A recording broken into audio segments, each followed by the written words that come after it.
Saudara-saudaraku ya yang mungkin ya kekurangan dari sisi harta. Rasulullah SAW memberikan sebagian kabar gembira bagi Anda sekalian ya, agar Anda bersabar dengan kondisi Anda. Bahwasanya kemiskinan terkadang kemiskinan itu ternyata adalah nikmat ya. Meskipun zahirnya musibah, tapi bisa jadi menjadi nikmat. Oleh karena dalam satu hadis Rasulullah SAW bersabda, "Inna fuqara'a ummati yadkhulunal jannata qabla al-aghniya bi 500 am." Atau kama qala Nabi sallallahu alaihi wasallam. Rasulullah SAW sungguhnya orang-orang miskin dari umatku akan masuk surga ya 500 tahun sebelum orang-orang kaya. Para ulama telah menjelaskan kok bisa yang miskin lebih dahulu masuk surga daripada si kaya? Karena si miskin tidak memiliki harta. Apa yang hendak dihisap dari hartanya? Dia tidak memiliki harta. Beda dengan si kaya, rumahnya mungkin banyak, mobilnya mungkin banyak ya.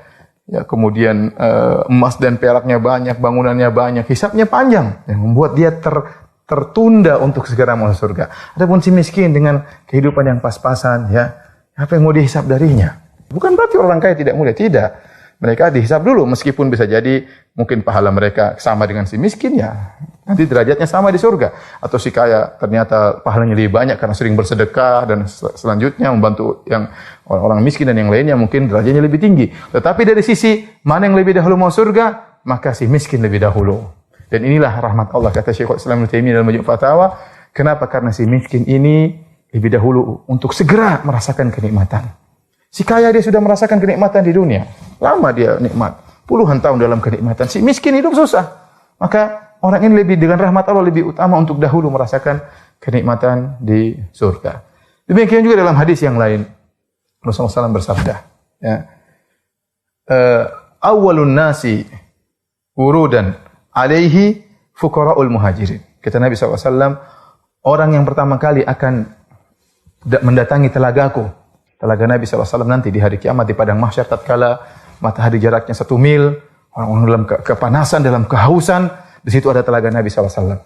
Ya, di mana para umatnya bisa mendatangi telaga tersebut. Dan yang pertama kali datang kata Nabi SAW adalah fuqara'ul muhajirin, orang-orang fuqara dari kaum muhajirin. Yang kata Nabi SAW, asy'atsu ru'usan, ad-dunusu thiyaban, la yankihuna al-mutana'imat, wa la yuftahu lahum as-sudat. Ya. Nabi SAW bersabda, mereka itu fuqara'ul muhajirin adalah orang-orang ya yang mereka rambutnya semrawut. Saking miskinnya tidak sempat untuk sisiran. Bukannya dia tidak mau sisiran, dia tidak sempat untuk sisiran. Saking miskinnya kata Nabi SAW, ad-dunusu thiyaban, pakaian mereka kotor. Bukan dia tidak bersihan, tapi bagaimana lagi? Zaman dahulu para sahabat pakaian mereka sedikit, bahkan susah untuk sering mengganti pakaian. Ya, mereka susah. Kemudian apa kata Nabi SAW? La yankihunal mutana'imat. Mereka tidak menikah dengan wanita-wanita yang memiliki kedudukan. Ya. Jadi kalau istilahnya kalau mereka tidak menikah, melamar seorang wanita ditolak. Dan kita tahu betapa sedihnya kalau orang melamar kemudian ditolak. Kemudian wala yuftahu lahum as-sudat, dan tidak dibukakan pintu-pintu mereka. Kalau mereka bertamu, ya tidak dibukakan pintu. Kenapa? Orangnya tidak dihargai, miskin. Ya, kalaupun dibukakan pintu, sebagaimana penjelasan sebagian ulama, kemudian masuk sebagai tamu, tidak diperhatikan. Tidak diperhatikan. Ya. Dan ini sesuatu yang sangat menyedihkan tatkala di dunia. Tapi ternyata mereka adalah orang-orang yang pertama kali minum dari telaga Nabi SAW. Kenapa? Mereka harus segera diberi kenikmatan oleh Allah Subhanahu Wa Taala hari kiamat. Oleh karenanya pemirsa yang dirahmati oleh Allah Subhanahu Wa Taala, jika kita ditakdirkan ya, dengan kondisi yang mungkin kurang kita sukai, hidup pas-pasan atau kekurangan, hendaknya kita senantiasa husnudzon kepada Allah Subhanahu Wa Taala.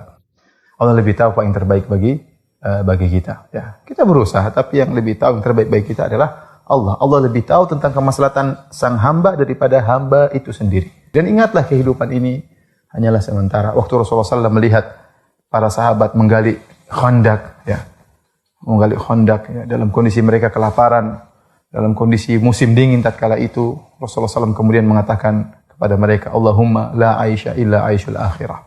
Ya Allah, sungguhnya tidak ada kehidupan yang hakiki kecuali kehidupan akhirat. Ya, kehidupan di dunia yang seperti ini, yang mungkin penuh dengan kesengsaraan mungkin, ya, maka ini hanyalah sebentar, ya, segera hilang. Ya, makanya dikatakan dengan dunia. Dunia itu apa dalam bahasa Arab? Artinya dunu, artinya dekat. Ya, dekat. Kalau kita punya kenikmatan, nikmat tersebut akan segera dekat hilangnya. Kalau kita dalam kehidupan sulit, kesulitan tersebut akan hilang dengan cepat. dan kita akan masuk dalam kehidupan yang baru, yang abadi, yang tiada penghujungnya, kehidupan akhirat.